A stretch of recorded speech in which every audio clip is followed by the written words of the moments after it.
Hjertelig velkommen til Bergen. Vi står midt på Torgallmenningen, og vi skal få prøvekjøre en Scania Touring fra Bergen til Oslo.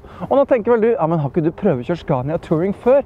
Jo da, det har vi, men nå har de kommet med en helt ny dørløsning som er perfekt for ekspressbuss. Så nå kjører vi gjennom Hardanger, over Hardangervidda og til Oslo. Bli med oss på tur.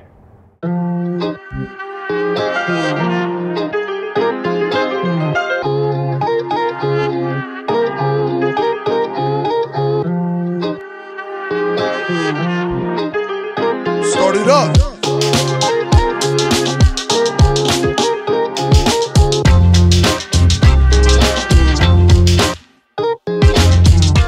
Hjertelig velkommen ombord i Scania Touring. Og hvis du har lyst til å se den forrige filmen vi lagde om denne her bussen, så kan du klikke på knappen her oppe, og så kan du kikke litt på den filmen. Men først håper jeg du vil se den filmen vi skal lage her i dag. Vi er nå ute og kjører denne her en litt nyere typen av Scania Touring som er utstyrt som en ekspressbuss.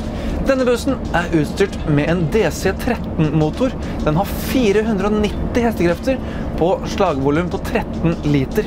Og den yter 2550 newtonmeter, så denne her bussen på papiret er en veldig kraftig buss å kjøre. Og vet du hva? Jeg er nødt til å begynne filmen i dag med en bitte liten innrømmelse. Og det er at jeg har rett og slett møtt meg selv i døra. Jeg har tidligere vært litt skeptisk til selve touring-konseptet og den kinesiske produksjonen av det hele. Men vet du hva? Denne bussen her er fantastisk god å kjøre.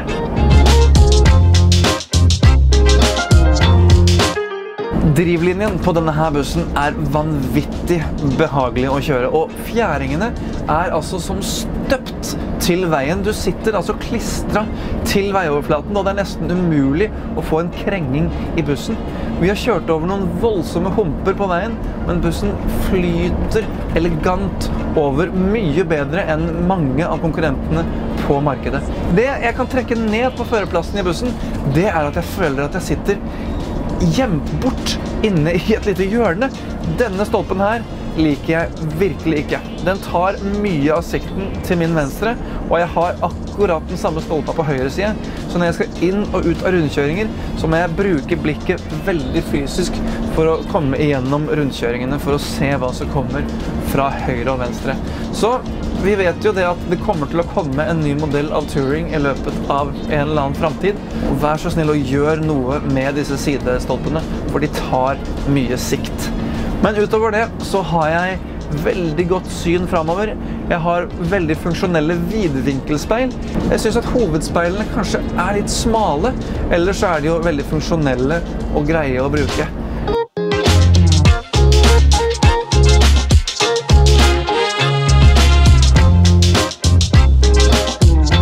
Denne bussen er 13,7 meter lang og 3,8 meter høy, og innvendig så er denne bussen spesifisert med 56 sitteplasser.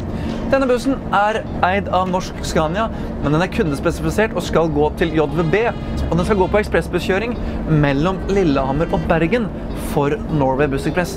Personlig synes jeg nok at setene er spesifisert med en seterad for mye. For meg hadde det vært perfekt om det hadde vært 52 seter inne i bussen for å få litt større kapasitet til bena. Men ellers så er bussen optimal for ekspresskjøring.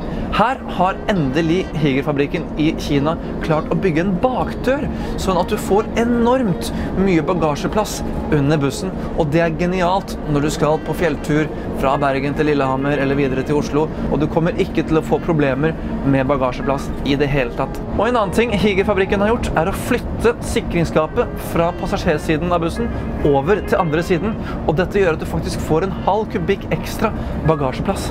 Og så har du også fått et stort og fint toalett bakerst i bussen, så her har Higer gjort en kjempejobb med å gjøre en god ekspressbuss for det norske markedet.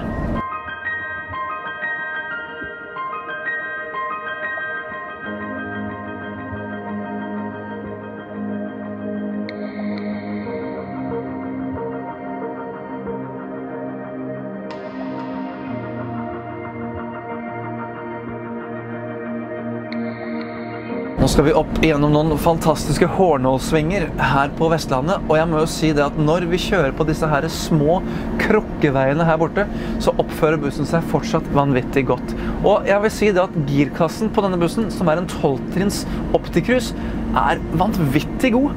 Og det er natt og dag å kjøre denne her oppdaterte versjonen av Opticruise kontra de Opticruisene som Scania leverte da Touringen var ny. Dette her er en helt ny opplevelse, og for deg som ikke har testet den nye versjonen enda, så blir det en helt ny opplevelse å kjøre den nye versjonen av Opticruise. Den girer mykt og behagelig, og velger de rette girene til rett tidspunkt, og den er god å kjøre med oppover som nedover. Bussen er også veldig god på å rulle. Den ruller godt ut av bakker, og du trenger nesten ikke å røre gasspedalen i mange sammenhenger. Den har en frirullingfunksjon som gjør at bussen nuller seg ut i fri og ruller nedover bakkene fram til du rører noen pedaler. Og hvis du rører bremsen, så holder den farten helt til du rører gasspedalen igjen. En veldig grei funksjon når du kjører ned lange bakker, som vi gjør mye her på Vestlandet.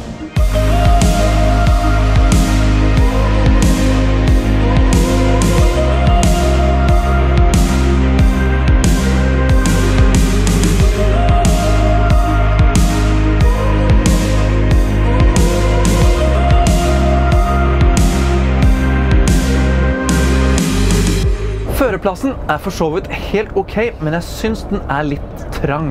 Jeg har ikke noe plass bak setet, selv ikke til en liten 50-lapp, og jeg synes knappene rundt på dashbordet er tilfeldig plassert. Jeg har en strømbryter der, og så har jeg knappene for døra her. Jeg skulle gjerne bytte plass på de, og så er det masse knapper her som ikke jeg skjønner bæret av, og så er det de knappene som har funksjoner, ligger gjemt bak girvelgeren, så jeg må faktisk lene meg helt fram og ut for å i det hele tatt se hva som er bak der. Jeg må strekke meg langt av gårde for å nå ned til klimaanlegget. Så jeg skulle ønske at dashbordet ble gjort mer ryddig og oversiktlig. Og så har vi også hørt fra kunder som har disse her bussene i Norge fra før. De har lært seg at de kan bytte plass på knappene selv. Så de har nå gitt opp litt den kommunikasjonen med Kina-fabrikken om å få knappene der de ønsker. De gjør det heller selv når bussen kommer hjem til Norge for å få spesifisert bussen som de vil ha med knappene.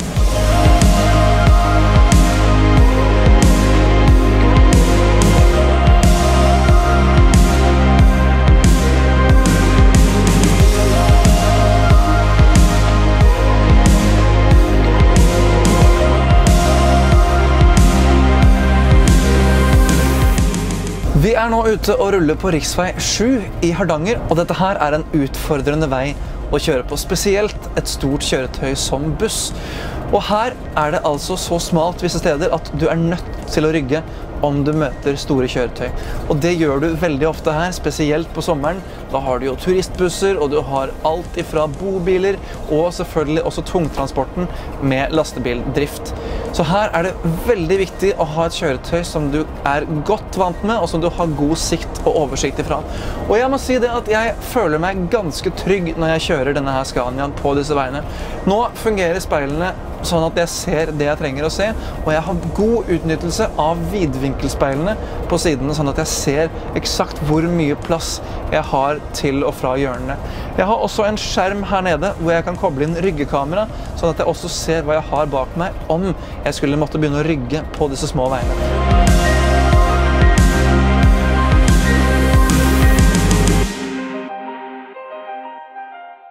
Vi har litt knirkelyder fra litt ulike steder. Vi har en skiltkasse oppe til høyre her som lager litt gnisninger, og også bak i bussen så kommer det en del lyder fra handicap-døra. Men bortsett fra det så er den fin og stille her fremme. En ting som jeg har reagert litt på når du lager en helt ny buss i 2020 er hvorfor kan man ikke lage et litt mer fancy miljø her fremme? Altså om du ser på den døra her fremme, så ser det som at de har bare kastet inn den første døra de fant på lageret. Det er altså så lite estetisk, og det står ikke i stil med resten av stilen på bussen. I tillegg så er det 3 voldsomme sensorer her fremme i frontruta. De reagerte jeg på veldig mye da jeg kom inn i bussen og begynte å kjøre, men når du først sitter bak rattet, tenker du ikke noen ting over det. Men det ser veldig brutalt ut med 3 enorme sensorer midt i synsfeltet i frontruta.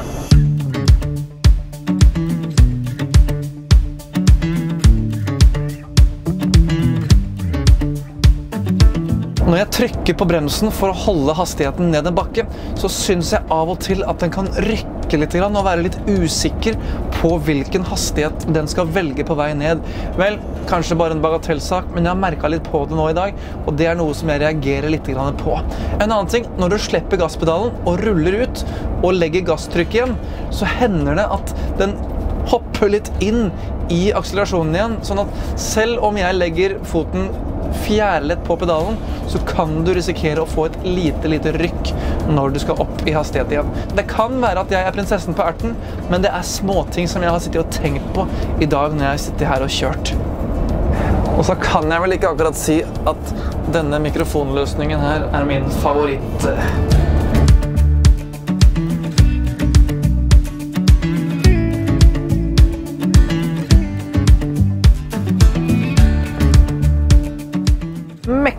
Mektig syn. Nå kjører vi altså over Hardangerbroa, og det er en av verdens lengste hengebroer, og denne her er ca. 1380 meter. Wow, for et syn!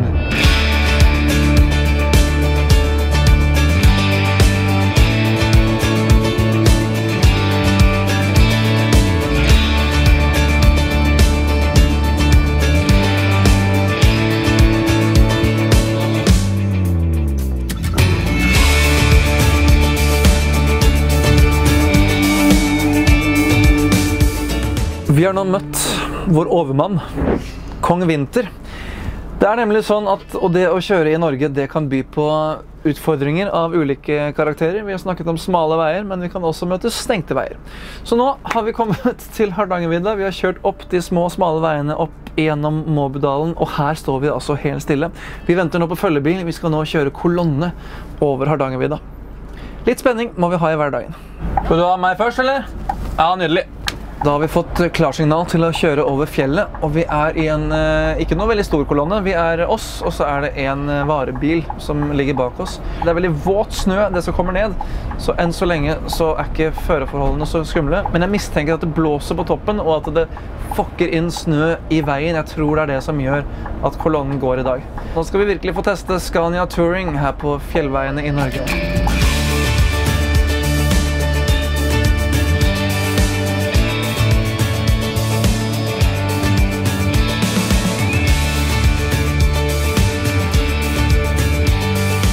Vi har kommet midt opp på vidda, og det blåser altså. Men jeg må si meg så imponert over bussen. Det er ikke et rykk i rattet, og det er ikke et vindsus noe sted.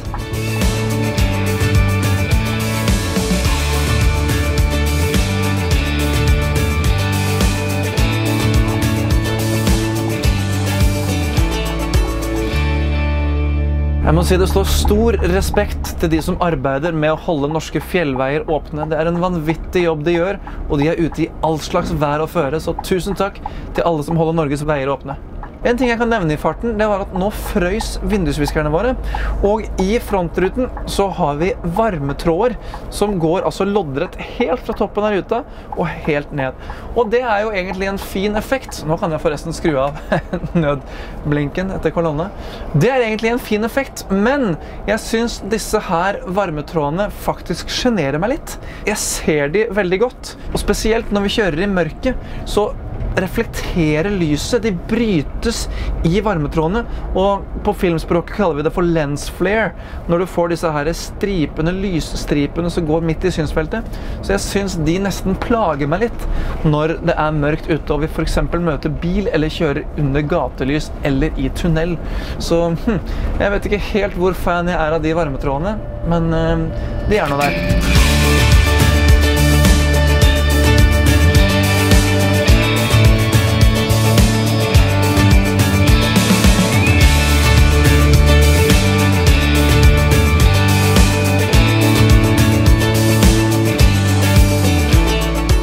Og nå sitter kanskje du og lurer på hva slags luker og andre finurlige dibbedutter vi har på denne bussen.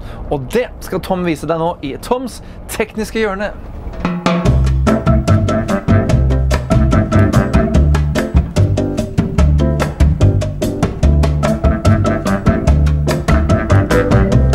Da er vi klare for en liten runde rundt bussen, og som du ser, denne bussen med hekkdør har 3 solide luker på passasjersiden.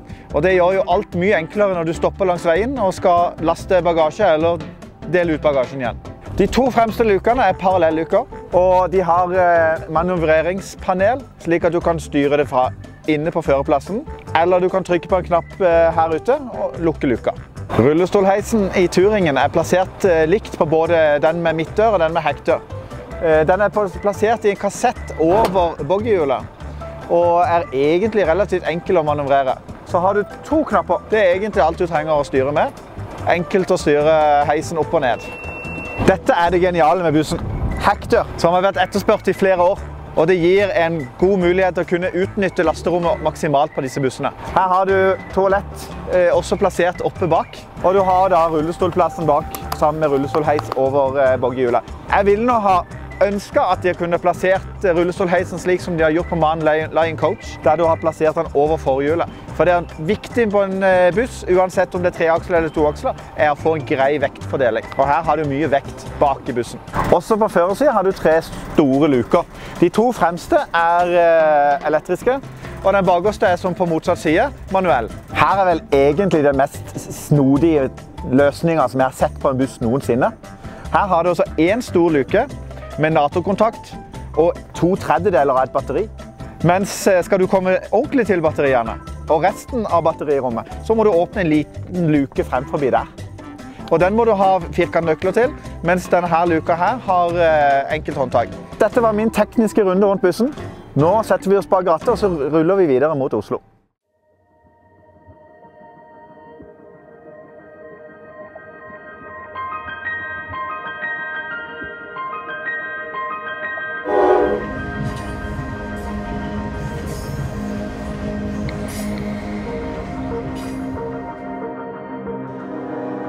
Vi kjører nå inn mot Oslo etter en fantastisk tur fra Bergen og over fjellet. Og vi har fått oppleve mange ulike årstider. Vi har stått i kolonnekø, og vi har kjørt i vakker solskinn, og vi har hatt snø, så vi ikke har sett mer enn centimeter foran bussen. Og jeg vil si det at Scania Touring har imponert meg masse. Akkurat som jeg sa innledningsvis, så måtte jeg faktisk rett og slett innrømme at denne bussen har blitt veldig mye bedre enn det jeg trodde og hva den var. Den har hatt en enorm utvikling de siste årene, men jeg må si det at det som virkelig trekker opp bussen til det nivået jeg synes den har kommet til i dag, det er understellet og girkassen. Jeg må si det at det er altså så deilig å kjøre denne bussen her, og den ligger som støpt på veien, med en girkasse som gjør de rette girvalgene for deg, og med en veldig komfortabel fjæring, så har dette vært en fantastisk tur over fjellet. Så er det spennende å se at fabrikken i Kina nå har begynt å gjøre ekspressbussversjoner av dette her, med bakdør og stort bagasjerom, men er bussen blitt god nok til at den kommer til å bli en salgsvinner? Gjenstår å se. Jeg synes fortsatt at dashbordet er for uoversiktlig. Jeg synes knappene er umoderne, og de sitter litt hulter til bulter. Jeg synes det knirker for mye, så dette kommer ikke til å bli en suksess, for eksempel for en natterute. Når bussen kommer til Europa, så kommer den uten seter. Dette er noe som monteres i Europa. Og jeg hadde en litt artig opplevelse med setene i sted. Jeg satt bak i et sete, og i en sving så plutselig så ble setet mitt skjøvet inn mot midtgangen, så det virket ikke som at det var helt skrudd fast fra klargjøringen her i Europa. Så jeg håper at JBB tar og skrur sammen bussen skikkelig før de setter den ut i trafikk med passasjerer ombord. Alt i alt så synes jeg Touring er på rett vei, men vi er ikke helt der enda. Så jeg gleder meg til å se et nytt produkt og et nytt design fra Kina-fabrikken. Så ønsker vi Scania lykke til med utviklingen av en ny Scania Touring. Tusen takk for at du så filmen her i dag, og om du liker det du ser, så kommenter og klikk her nede på knappen som heter abonner, for da får du med deg alt som skjer på Bussmagasinet sine sider i fremtiden. Vi ses i en annen buss på en annen plass. Ha en god dag.